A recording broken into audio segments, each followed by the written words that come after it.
The start of the Ashes is now just around 2 months away, and England have named their 16-man squad to take on Australia down under, hoping to win back the famous urn. The last Ashes series was in the summer of 2023 and was played in England. It finished 2-2 after 5 games, England winning 2 matches, Australia winning 2 matches, with the game at Old Trafford in Manchester being cut short and called as a draw because of rain. Captain Ben Stokes and head coach Brendan McCullum will have thought long and hard about their selections for the Ashes, especially after the long and arduous 5-match series in the summer against India. Batter Harry Brook was always going to be on the plane, but he has now been named vice-captain. Here is what he had to say following a T20 win in the summer over the West Indies. Yeah, absolutely.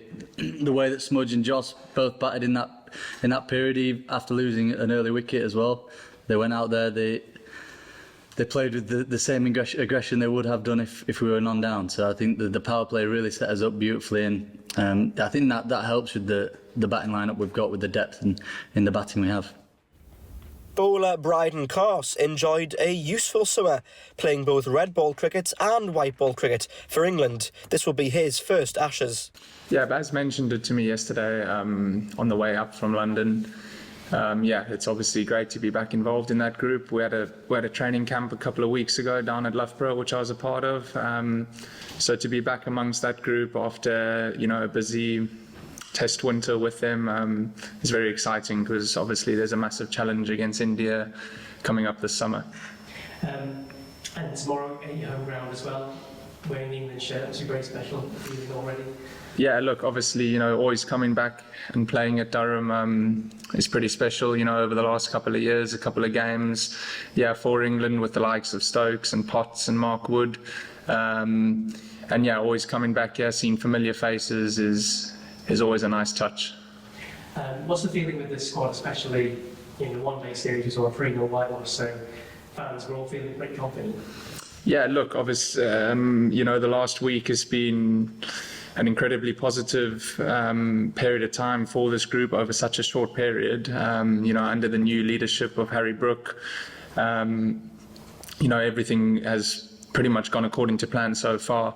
So the guys are all full of confidence and excited, and the most important thing is everyone's enjoying each other's company. So a new challenge now in the T20 series. The West Indies will come back stronger, and they've got a couple of different players in their squad now. It will also be the first Ashes for bowler Matthew Potts, although his opportunities may be limited, depending on the fitness of other bowlers in the 16-man England squad. However, his focus has always been on heading down under. Yeah, I'm more than aware of we've got a big international summer coming up with Zimbabwe, India, and then the Ashes in the winter. But it's about one game at a time, one day at a time. The game's quite fickle.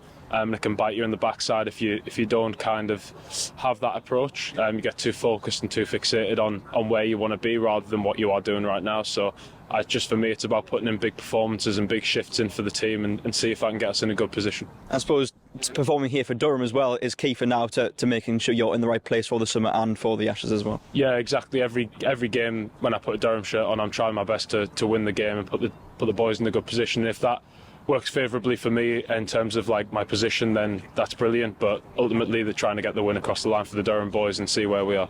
Brilliant. England's last Ashes series in Australia was something of a disaster. In the 5 games between 2021 and 2022, England lost by 4 games to 0, with 1 game being a draw. They will certainly hope to improve on that record.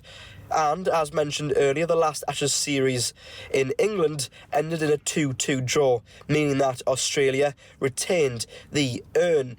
England will be under no illusions as to how difficult winning in Australia will be. And after the summer series against India, which was also drawn 2-2, there was a little bit of criticism that England did not see out the victory, which they were very close to gaining. Australia, of course, will be different, and England will go into it with a can-do attitude.